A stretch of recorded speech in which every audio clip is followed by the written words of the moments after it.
تو ابتدا کرتے ہیں یاسر بھائی. تو جیسا میں نے ابھی عرض کیا کہ پریزرویشن آف قرآن، قرآن مجید کی حفاظت، میں چاہتا ہوں کہ آج آپ ہمیں سمجھائیں کہ قرآن مجید کیسے اور کن مراحل سے ہو کر آج ہم تک منتقل ہوا ہے، اس کے کیا کیا مرحلے ہیں. تو مرحلہ وار بتائیے کہ اس کی حفاظت کا پہلا اہتمام کیا تھا، دوسرا کیا تھا، تیسرا کیا تھا، اور یوں کر کے ہم کوشش کریں کہ اس کو سمرائز کر سکیں. بسم اللہ الرحمن الرحیم نحمدہ ونصلی علی رسولہ الکریم اما بعد. دیکھیے، جب بات ہوتی ہے پریزرویشن آف قرآن کی تو بہت سے لوگ یہاں سے شروع کرتے ہیں کہ رسول اکرم صلی اللہ علیہ وسلم کی وفات کے بعد قرآن کریم کی حفاظت اس طرح کی گئی.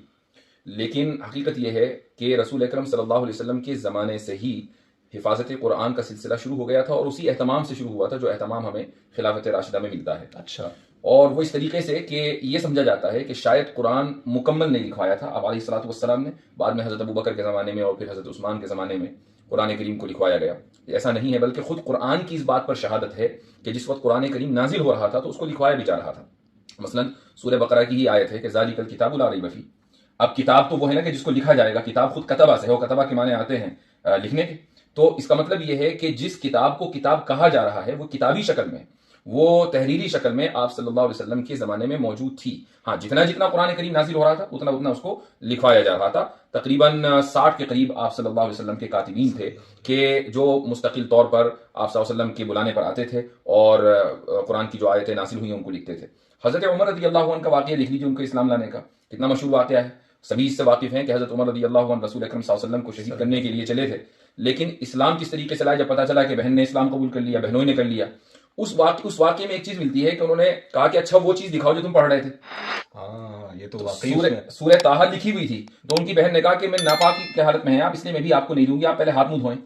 تو اس کا مطلب یہ ہے کہ کوئی چیز لکھی ہوئی تھی، اور یہ واقعہ بالکل ارلی پیریڈ کا ہے اسلام کے. یعنی ایسا نہیں ہے کہ یہ مدینہ کا واقعہ ہے، بلکہ بالکل ابتدائی دنوں کا واقعہ ہے. اسی طریقے سے قرآن کریم میں ایک آیت ہے کہ ان ہی الا اساطیر الاولین اکتتبھا. یہاں اکتتبھا کا لفظ ہے کہ مشرکین مکہ کی طرف سے یہ اعتراض ہوتا تھا رسول اکرم صلی اللہ علیہ وسلم پر اور آپ کے اوپر نازل ہونے والی وحی پر کہ یہ تو پچھلے لوگوں کے قصے ہیں جو محمد نے لکھوا لیے ہیں. اکتتبھا، ہاں، یعنی یہ تو باقاعدہ لفظ ہی ہے کہ جو لکھوا لیے ہیں. جی، یعنی یا تو یہ ہوتا ہے کہ جو یہ بتا رہے ہیں، لیکن اگر یہ کہہ رہے ہیں لکھوا لیے ہیں تو اس کا مطلب لکھوانے کا سسٹم تھا. صحیح. تو یہ سسٹم رسول اکرم صلی اللہ علیہ وسلم کے زمانے میں انٹروڈیوس ہو گیا تھا، اس کو امپلیمنٹ کر دیا گیا تھا، اور ہر آیت آپ صلی اللہ علیہ وسلم لکھواتے تھے.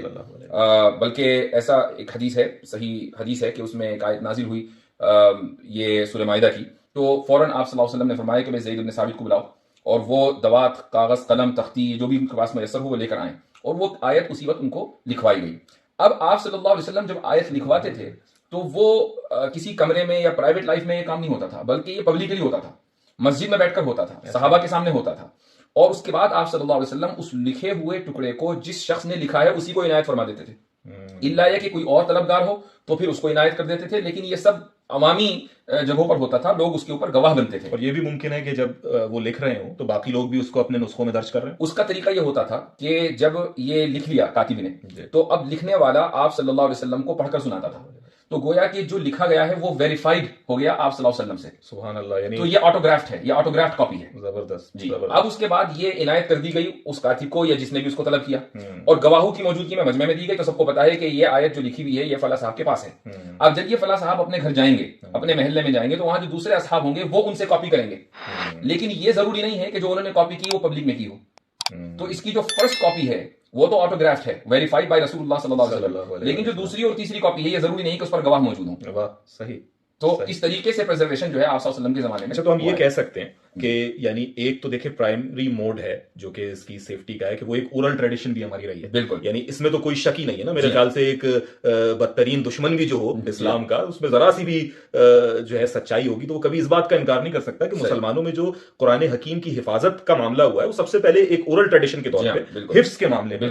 اور صحابہ کے بارے میں یعنی آج کے دور میں شاید یہ مشکل ہو جاتا ہے اس چیز سوچنا، لیکن ان کے یہاں یہ معاملہ ہوا کرتا تھا کہ باقاعدہ اپنا نصب یاد کرتے، پورا جو سلسلہ ہے اس کو وہ یاد کرتے تھے. حافظے کا بہت غیر معمولی معاملہ. حضرت ابوبکر صدیق رضی اللہ تعالیٰ عنہ اس کے بارے میں خاصے جو ہیں وہ معروف تھے. تو یہ اورل ٹریڈیشن، اور آج تک یعنی کیا یہ میں کہنے میں ٹھیک ہوں کہ حق بجانب ہوں کہ آج بھی ہم اس کا ایک عکس یوں دیکھتے ہیں کہ نماز میں جو ہم پڑھ رہے ہوتے ہیں، آپ سب کا تجربہ ہے، بتا میں اس لیے رہا ہوں کہ ہم نماز پڑھتے ہوئے اگر قاری سے، امام سے کچھ غلطی ہو جائے، ٹھیک ہے، وہ آ کی جگہ ای کی آواز نکال دے، کوئی لفظ آگے پیچھے کر دے، فوراً پیچھے سے لقمہ آئے گا. جی ہاں. ٹھیک ہے, کیا ممکن ہے, یعنی اپنے آپ کو ذرا سا سوچیں ایک لمحے کے لیے, اپنی مخالفت ایک طرف رکھ کے, کہ کیا یہ ممکن ہے کہ کوئی شخص غلط لفظ بول رہا ہو اور پیچھے والا جو ہے نا اس کو لقبہ نہ دے. آپ تراویح جس نے بھی اس کو تجربہ کیا ہے وہ اس بات کو جانتا ہے. تو اس وقت کیا غیر معمولی انتظام ہوگا. تو پہلا اسٹیپ تو دیکھیں یہ اورل ٹریڈیشن کے طور پہ موجود ہے. دوسرا, یاسر بھائی ہمیں بتا رہے ہیں کہ اس کو لکھا بھی جاتا تھا رسول کریم صلی اللہ علیہ وسلم کی حیات طیبہ کے اندر. تو ٹھیک ہے, اب اصل میں یہ بات جو ہے ہماری جو بنیاد ہے, بنیادی دلیل کہ قرآن کریم محفوظ ہے اور ہم تک جس طرح رسول اکرم صلی اللہ علیہ وسلم پر نازل ہوا اسی انداز اور اسی طریقے سے ہم تک پہنچائے, اس کی جو بنیادی دلیل ہے وہ اورل ٹریڈیشن ہی ہے. اور تواتر, اس کے لیے جو ٹیکنیکل لفظ استعمال ہوتا ہے وہ تواتر ہے. تواتر کی 4 قسمیں ہیں. اس میں جو تواتر طبقہ ہے, تواتر طبقہ عن طبقہ کا مطلب یہ ہوتا ہے کہ ایک پوری جنریشن نے پچھلی جنریشن سے کسی چیز کو باقاعدہ اخذ کیا ہو تعلیم و تعلم کے ذریعے, نسل در نسل یہ منتقل ہوا ہو. بالکل. تو صحابہ نے رسول اکرم صلی اللہ علیہ وسلم سے, اب ظاہر ہے کہ رسول اکرم صلی اللہ علیہ وسلم تو خود سورس ہیں, تو اس لیے وہاں پر یعنی اس کا ملٹیپل سورس ہونا کوئی ممکن نہیں ہے. لیکن صحابہ کرام رضی اللہ عنہ پوری ایک جنریشن نے قرآن کریم سیکھا اور اگلی جنریشن کو باقاعدہ سکھایا. تو یہ بنیادی دلیل ہے قرآن کریم, اس میں کوئی شک نہیں پڑ سکتا, یہ قطعی بات ہو گئی. اور یہ کوئی مذہبی ٹرمینالوجی نہیں ہے, یعنی آپ ایپسٹیمولوجی جو ہے وہ اس میں یہی بتاتی ہے. ہم جانتے ہیں کہ جب نسل در نسل شفٹ ہوتا ہے ایک بہت بڑی تعداد دوسرے, تو اس میں پھر جھوٹ کی آمیزش نہیں ہو سکتی, جھوٹ کا امکان محال ہے. تو یعنی یہ پوری جو اورل ٹریڈیشن ہے یہ نسل در نسل ہم تک شفٹ